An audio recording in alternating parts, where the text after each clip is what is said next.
instead of reacting immediately to it, just like kind of like trying to understand it and then allowing yourself to react.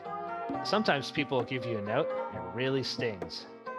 And sometimes that's the right note. Or I start making art that I feel like someone else will want besides myself, then I feel like I get into this trap of like they probably won't even like it, and I don't like it, and no one likes it.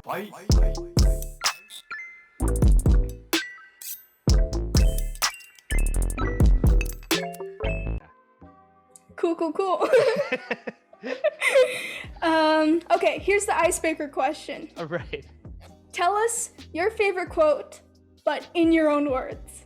Oh my gosh, tell us your favorite quote, but in your own words. Okay, it's probably like something like nothing in excess, but I guess I would say it's usually what I'm telling to my friends with something kind of like, dude, chill with that, or something like that. There you go. So dude, chill with that. I'll stick with that. Wow, I like that. All right. What role has fear played in your mindset towards art? Wow. Okay, coming right off of it with fear.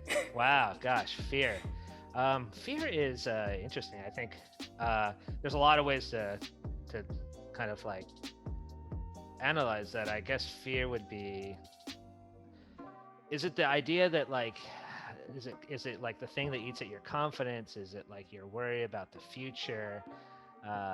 And it could be all these things, I'm sure. So I guess the thing that always is like in question is whether or not, for me, it's like whether or not I feel confident in the stuff that I'm creating. So if I'm drawing or I'm storyboarding and I just want to feel confident in what I'm doing, and I think sometimes like a little bit of insecurity kind of creeps in, and if I make something with a certain amount of insecurity, I always feel like I'm disappointed in it, and so I'm just always trying to be careful to be my true self, which is hard because I think we're always changing and we're always evolving, and so you always have to kind of catch yourself, see where you're doing,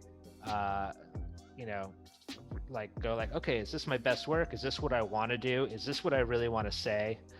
Because if I feel like I start pitching or I start making art that I feel like someone else will want besides myself, then I feel like I get into this trap of like they probably won't even like it, and I don't like it, and no one likes it, and so you always want to make kind of trying to want to work in the way that is natural to you, and sometimes it's hard to be in tune with that. Yeah. So when you say you're trying to get rid of insecurity in your art, does that mean you're sure when you make something that you really like, you're sure of what you want to say and like the technical aspects of it? Yeah, I guess there's like a certain level of not necessarily technical, but more along the lines of I'm excited to work on it. It's more emotional, right? So I feel excited to work on this, or I can't wait to draw this up really quick, or I can't wait to get this idea out. And those for me tend to be the most satisfying elements and the ones that really resonate well with not only myself but other people. And so I think that the emotional feeling of like I like this, if you're working on a project and you're putting it off, it's like, why are you putting it off? Like, why don't you like it? What's wrong with it? How can you maybe you can change your mind about it. Maybe you can look at it from a different angle, and maybe you can find something a little bit more interesting, for yourself to work on. Yeah, it's really good advice. That's how you get passion in your work. That's awesome. There you go. How does fear affect your work, and how do you combat it? Great. So I think sometimes there's you want things to work really well, and you want everyone to be satisfied with the work that you're doing. So if you're gonna work on something, you're like, I want to make something, I want everyone to like it, and I want it to be a great success. But I don't necessarily I have to kind of sometimes talk myself out of that thinking, just to be like, look, I'm just having fun doing this drawing. It's fun for me. It's like, it's what I like.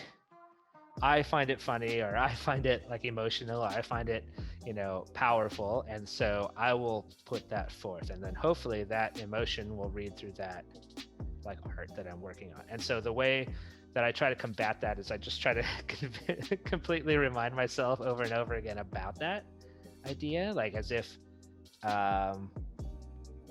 you just have to kind of like check in with yourself to see if what you're working on is truly what you want to make.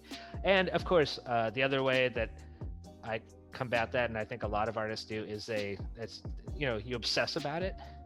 And so if you're working on a cool project that you like, you go to bed and you're thinking about it, and you're probably dreaming about it, and you wake up in the morning and you're thinking about it. So it kind of haunts you. And it's just you kind of like thinking about this thing, trying to like make sense of it, trying to roll it around in your head, look at it from all angles, and find the best possible outcome. You seem like a very motivated person, which is what I really like.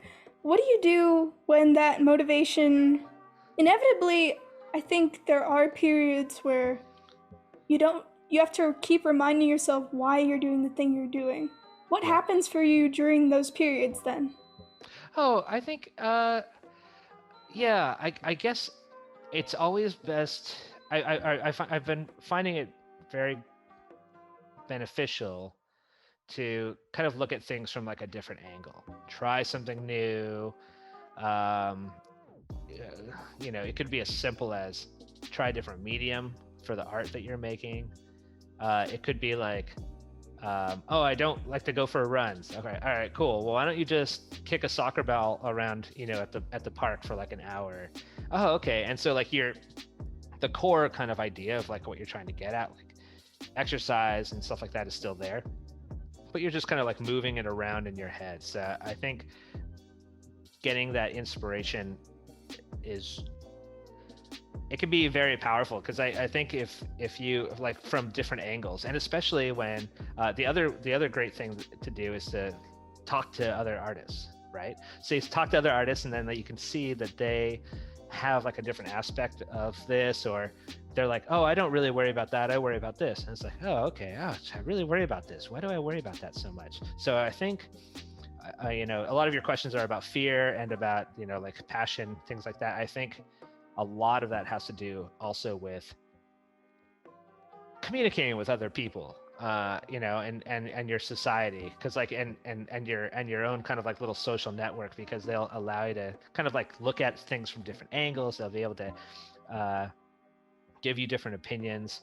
A lot of times they'll be like, yeah, I know exactly what you mean when you say, you feel like in a rut, or like you're having a lot of frustration with this, like, because they've gone through the same thing a lot of times.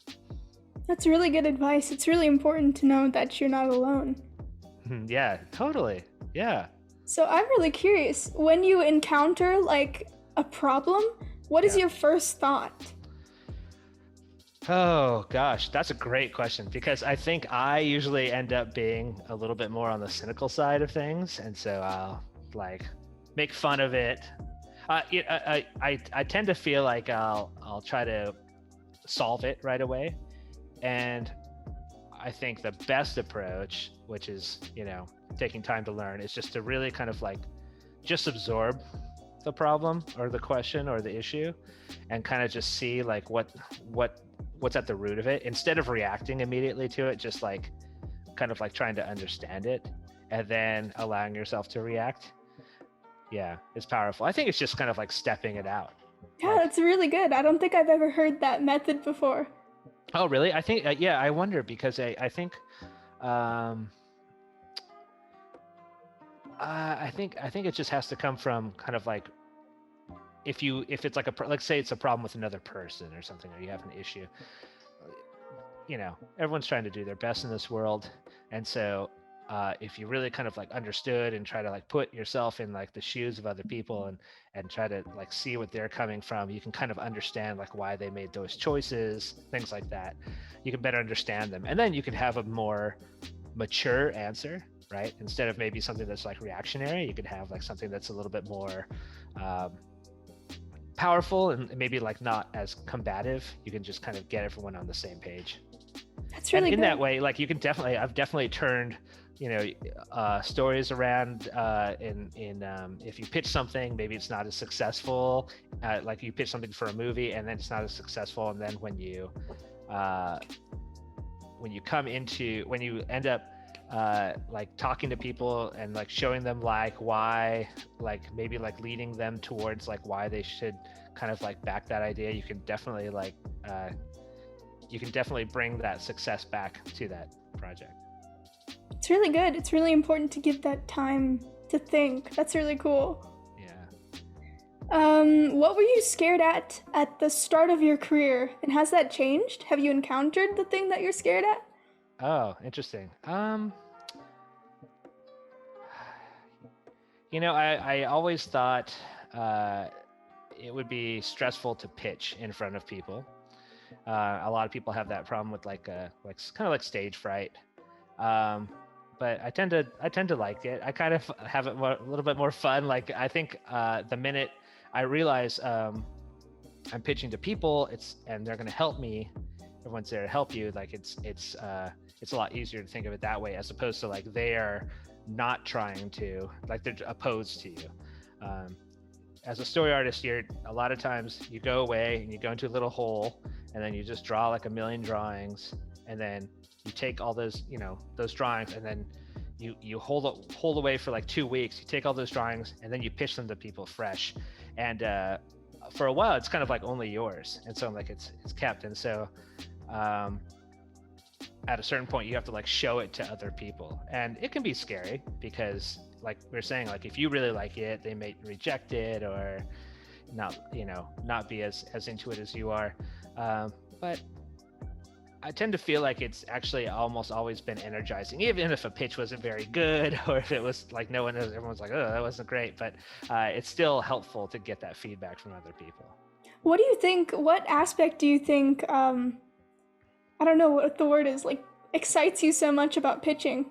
Even if it's good or bad. Yeah. I like the collaborative effort of like working with other minds and other people, especially if you can get a couple people on the same page. Oh, it's great, because then your ideas are working, at least at a basic level, to communicate with other people, right? So storyboarding is all about communicating these ideas, and so what you want to do is you want to hopefully communicate those ideas as clearly as possible, and the feedback from other people can only help you, because some of it you can take, some of it you don't have to take it all, but some of it like is good, and some is like just helping you get like more aligned to like where you want to go. And definitely like expressing like what you're trying to do is important as well. How do you know whether to take something or not? Oh man, I don't know. I think that's a great question.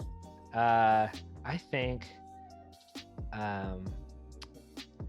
you roll it around in your head a little bit, and you see how your emotion like reacts to it. So if sometimes people give you a note and it really stings, and sometimes that's the right note, and it's like maybe because it was stinging, it was a note that I need to absorb. And so I think you just have to kind of like learn how to read yourself, because sometimes you're just like, a note will make you like really mad. You'll be like, oh, I keep getting this note on this thing, or they said this thing, and I think kind of by your reaction that like that's something that you probably need to work on or change, or at least address, because it got such a strong emotion out of you. That's super, super interesting. That's really good advice.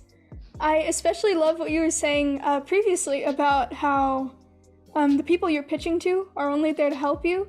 As an actor, that's what you have to learn through auditioning and stuff. Nobody is like gonna kill you or anything in an audition room. It's just everybody's there to make something, and I think that's awesome. Right, yeah.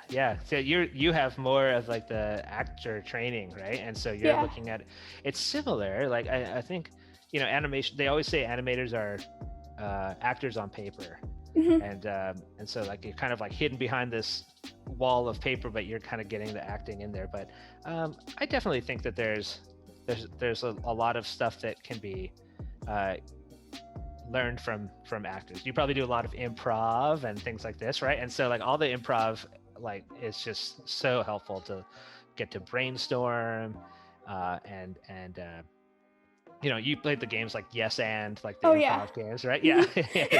so you know all that. So but it's really good, because if the Yes and is just building on other people's ideas, and you're never cutting someone's idea like short, you're just kind of building on it. And so which is great, because it gets a lot of momentum. And so a lot of those exercises are very similar to how story will work. And in fact, you know, we have a group of story artists that do some improv. And so that is exciting. Is it? Yeah. It's nerve-wracking, and it's a little hard to get out of your shell sometimes for an animator, because, you know, or a story artist, because you're sitting and you're drawing, and you're really trying, you know, you're immersed in your own little world, and then getting into a room or getting over Zoom now, right? With other actors is and just blurting out the first thing that came to your mind without editing anything is very vulnerable.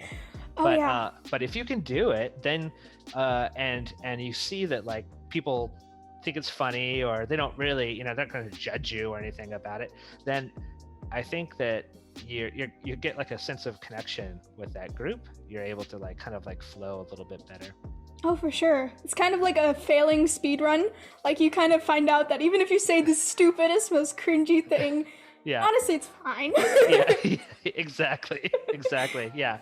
So, you know, but that's the funny thing, right? Because sometimes there's like a bad idea, and then it just turns into a good idea. Like someone can say something really lame, but then it totally get someone else to say something really amazing, and then like it's like, oh, that was totally worth it. It's almost like they always say like there's no bad ideas.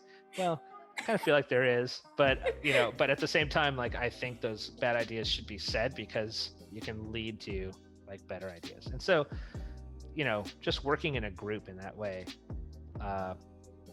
that's where I find that energy from pitching and from working in a group. Yeah, for sure. That sounds so exciting. I can't wait to experience that someday. Post-COVID.